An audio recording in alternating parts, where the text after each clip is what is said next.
महाराष्ट्रासाठी महत्त्वाचा असणाऱ्या Pune Nashik semi high speed railway प्रकल्पाच्या मार्गात मोठा बदल करण्यात आलाय।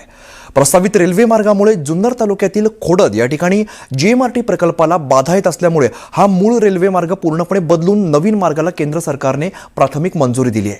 यावरून आता खोडद ग्रामस्थांनी जीएमआरटी प्रकल्पाबाबतच नाराजी वाढलेली पाहायला मिळते आणि जीएमआरटी प्रकल्प आमच्या गावासाठी शाप असल्याच्या भावना ग्रामस्थांनी व्यक्त केल्या। पुणे नाशिक रेल्वे मार्गाचा नवा प्रवास, जीएमआरटीमुळे जुना मार्ग रद्द, रेल्वे मंत्र्यांची लोकसभेत माहिती, खोडद ग्रामस्थांमध्ये मोठी नाराजी। पुणे आणि नाशिक या महाराष्ट्रातील दोन प्रमुख वाढत्या शहरांना थेट जोडणाऱ्या बहुचर्चित सेमी हायस्पीड रेल्वे मार्गाच्या प्रस्तावित मार्गामध्ये जीएमआरटी म्हणजे महाकाय रेडिओ दुर्बिणीमुळे मोठा बदल करण्यात आलाय। जुन्नर तालुक्यातील खोडद या ठिकाणी या जागतिक महत्त्वाच्या वैज्ञानिक प्रकल्पामुळे रेल्वे मार्ग रद्द करून नवीन पर्यायी मार्गाला केंद्र सरकारने प्राथमिक मंजुरी दिली आहे। पुणे नाशिक रेल्वेचा मूळ रेल्वे मार्ग चाकण, मंचर, नारायणगाव, संगमनेर, नाशिक असा होता। मात्र जीएमआरटी या प्रकल्पामुळे तो रद्द करण्यात आलाय। नवा रेल्वे मार्ग आता पुणे, अहिल्यानगर, निंबळक, पुणतांबा, शिर्डी, नाशिक असा जाणार असल्याचं रेल्वे मंत्र्यांनी संसदेत स्पष्ट केलंय।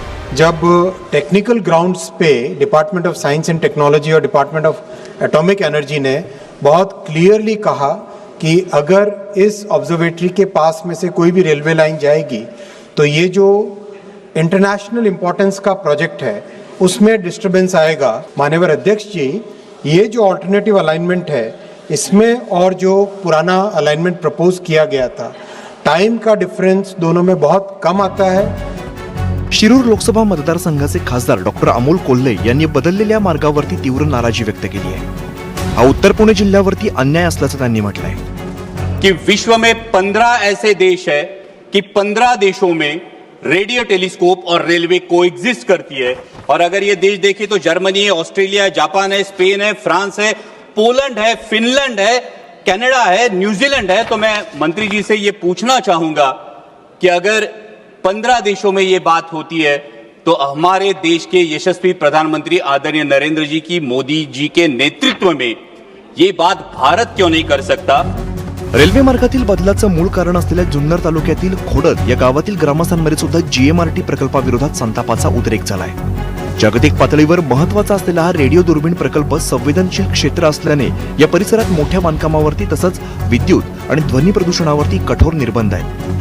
त्यामुळे जुन्नर आणि आंबेगाव तालुक्यात मोठे उद्योग येऊ शकत नाहीत। यामुळे ग्रामस्थांमध्ये मोठ्या प्रमाणात नाराजी आहे। जीएमआरटी प्रकल्पावरून ग्रामस्थांचे आरोप काय आपण बघूया।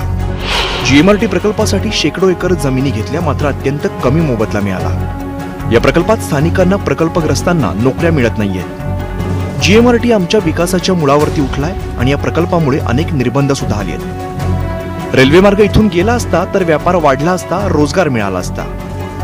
जगासाठी प्रकल्प मोठा असेल पण गावासाठी तो कायमचा बोजाच आहे। या प्रकल्पामुळे गाव मोठं होत नाही, उद्योग येत नाहीत। पण खोडदसाठी 1001% हा शाप आहे।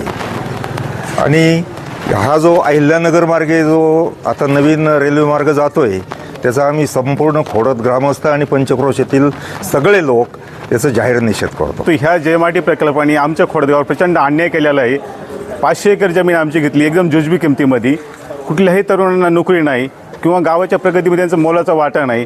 त्यांनी जे रस्ते वेडेवाकडे करून ठेवले ते सुद्धा आम्हाला अतिशय घातक आहे। म्हणजे गावासाठी त्यांचं कुठलंही योगदान नाही। रेल्वेच्या बाबत इथून जाण्यापाठीमागचा काय फायदा आहे? रेल्वे प्रकल्प पुणे नाशिक हा इथूनच जायला पाहिजे होता। संगमनेर असन, जुन्नर असल, आंबेगाव असन, खेड, प्रामुख्याने इथल्या त्रुटी ह्या सोडवल्या जाऊ शकत होत्या। कृषीच्या बाबत असेल, इथे दळणवळणाच्या बाबतीत असेल, नोकर चाकरमान्यांना जाण्यासाठीचा सुविधा असतील, ह्या रेल्वे प्रकल्पाने त्या सुकर होणार होत्या। जीएमआरटीच्या जागतिक संशोधनाला धक्का न लावता रेल्वे मार्ग बदलण्यात आला, पण त्याचवेळी दुसरीकडे उत्तर पुणे जिल्ह्यातील ग्रामीण भागाच्या विकासाचं स्वप्न पुढे ढकलल्याची भावना या ग्रामस्थांमध्ये आहे। वैज्ञानिक दृष्टिकोनातून हा निर्णय घेण्यात आला असला तरी या प्रकल्पाची वाट पाहणाऱ्या उत्तर पुण्यातील नागरिकांच्या अपेक्षा, रोजगाराची आशा आणि विकासाचं स्वप्न धुळीत मिळाल्याचं चित्र दिसून येत आहे। सचिन तोडकरसह ब्युरो रिपोर्ट, न्यूज 18 लोकमत, मंचाल।